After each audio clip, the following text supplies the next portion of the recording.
afternoon and good evening, everyone. Welcome back to Monday night's Real Talk Weekly at Novak Properties. This evening, we have myself, Thomas Sims, and Harry Larkos beside me. How are you, Harry? I'm good. How are you? I'm good. It's been a long day, but here we are. Nice.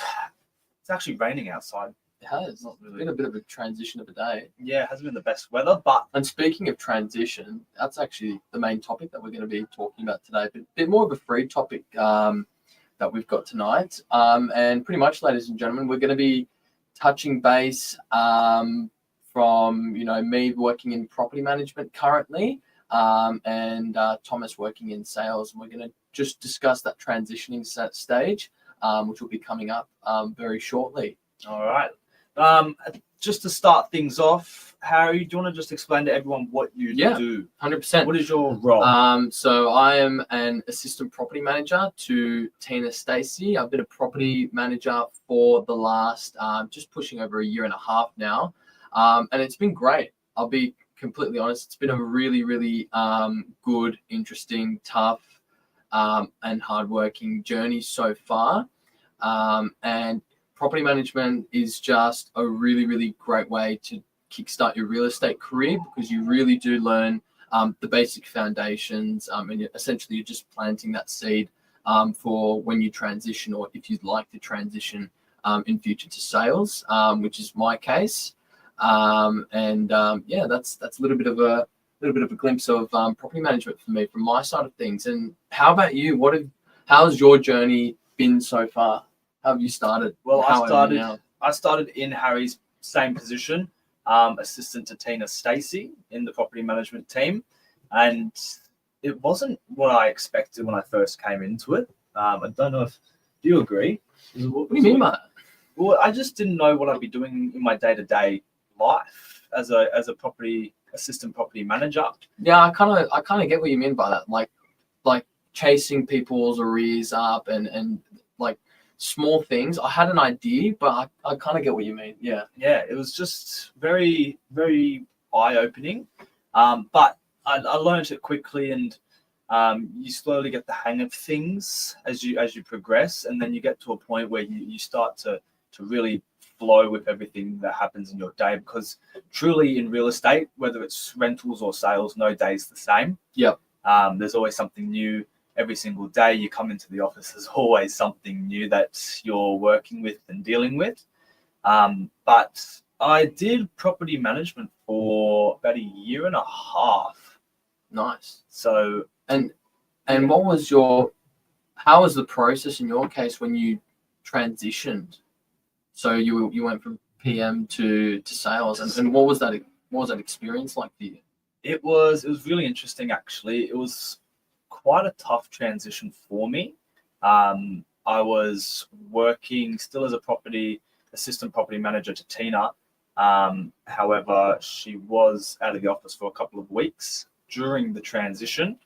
So I was handling all of that property management portfolio and workload whilst training after hours to move into sales. So the sales role I took on from property management directly was admin to Lisa Novak, which was interesting. Kept me really busy throughout my days and nights. There's just a lot of the thing that you'll notice, the similarity that you'll notice is that there's a lot of background admin work. Right. So it's not just being on the phone all day. There's a lot of background admin work that you have to do behind the scenes to get everything and all the wheels rolling. Yep. In sales, and that's kind of where you'll start. But it was easy to recognize that similarity, but then it's difficult to apply it to different situations. Right.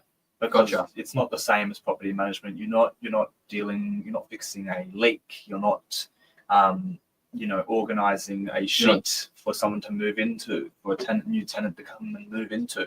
Yeah. It's organizing different processes, different steps. Yeah, that's right. You're organizing getting photography done for a property and then getting a floor plan done. Yeah. And just making sure everything's aligning for the first open home and making sure you're there to help for the open home, get all the signs out, get the flag out, get mats out, set it up all nicely, lights all on, which is standard in property management. So you've been in, how long have you been in sales in total now? I've been in sales total, I think,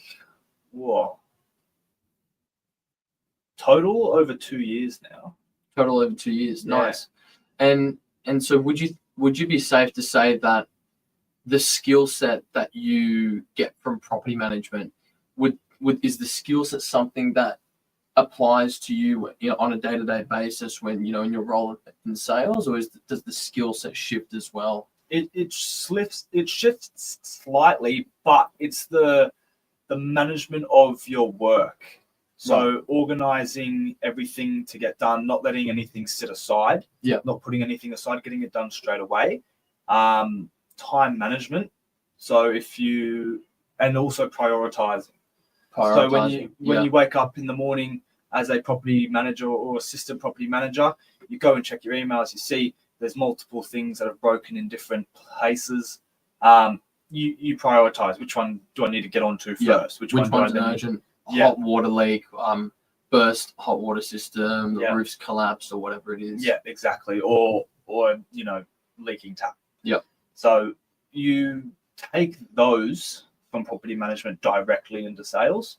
You have to organize and prioritize your time to get everything done. Yeah. By most important to, you can do a little bit later. Yeah. But that was one of the things that I actually initially struggled with. But then just once you get the hang of what is important, and it was identifying what's important, what's not in sales. That took me the longest time. But then once you get that, How long did it take for you to start getting your rhythm where you can come into work and you can comfortably say that, I know what I need to do. This is what I'm going to do today. And it's going to be a smooth day-ish. I think it took about 3 months of admin, because I'd come in every day and I'd be like, I wonder what I need to do today. Yeah. And then obviously with the help of Lisa Novak, you have a morning meeting at 9 o'clock every single day. Yep. She outlines what needs doing. So after about 3 months, it gets to a point where with repetition, you actually it just gets cemented into your head. And when you leave work today, what you'll be doing tomorrow, because you just know, and you've booked your own stuff in, and okay, well, I've done this today, which means that this has to get done tomorrow. It's all like that. But at the start, it was really confusing because you don't know what happens in the day to day. Yeah. Yeah. 3 months in, you understand. Once there's just a process for everything. Like when you're preparing for a tenant to move in, you have your check boxes. It's the same thing in sales. If you have an agreement that's been signed, there's all these check boxes that initially were on my computer screen, on my monitor with blue tack, which are now just in my head. Which I've got, yeah, it's like that. So you take that from property management over to sales, and you just do really well. It just gets into your head. The same way everything you learn in property management goes into your head, it's the same in sales. There's a process. Yeah. What's something that you miss in property management, and what's something that you're happy you don't have to do it ever again? Rejoining the memories now. I really didn't like routine inspection videos. I didn't like going and doing routine inspection videos. I was shy, when I was a little bit younger. I really miss Tina. Miss Tina. Yeah, the best answer. Getting to sit next to Tina every day and just chat, here and there, where you have a moment to breathe. You just have a little conversation. It was always good banter. Yeah. There's good banter in sales, but you don't have it as often, just because your day is actually packed a lot more with work. So yeah, I miss that a lot. Yeah. Nice. All right, Thomas. Well, thanks for that, and thank you for everyone that's currently watching as well. I hope whoever's watching, if you're a real estate agent, in my shoes looking to progress into sales, or if you're fresh out of high school or just looking to get into the real estate game in general, I hope that's given you a little bit of an insight of if you want to start in property management at first and transition to sales, or if you want to get straight into sales. I hope that's given you a little bit of a more brief understanding as to what that means. So yeah, thanks for watching, everyone. Thank you. I think it's important. I think it's one of the fundamentals you have to go through property management. Yeah. I think it is really jumping straight into sales. It's like throwing a child into the deep end of the swimming pool. A little bit outrageous of an analogy, but it's late. It's late, and that's the first thing I thought of. Oh my gosh. Okay. Skip over that. I think it's fundamental. It really does build the foundations of being an agent. Builds your morals, builds your ethics. It builds your understanding of how managing a property works. It does apply to sales. It's not just it's not a left and a right. It's not a dark and a light. They actually combine. Yep. So if you don't know the rental side, if you don't learn the rental side, it may come back to bite you over in sales, because at the end of the day, you're not just selling someone's property. Someone's buying that property. You may need to manage that property. You could be selling someone's investment. You need to know that side of it. It's not, like a black and white. It actually merges and combines quite a lot. So if you guys ever have any questions, feel free to pop into our office in DY on the corner of Delmar Parade and Pittwater Road. But otherwise, have a great night, and we'll see you again soon. Beautiful. Love ya. See ya. Bye, guys. See ya. Bye.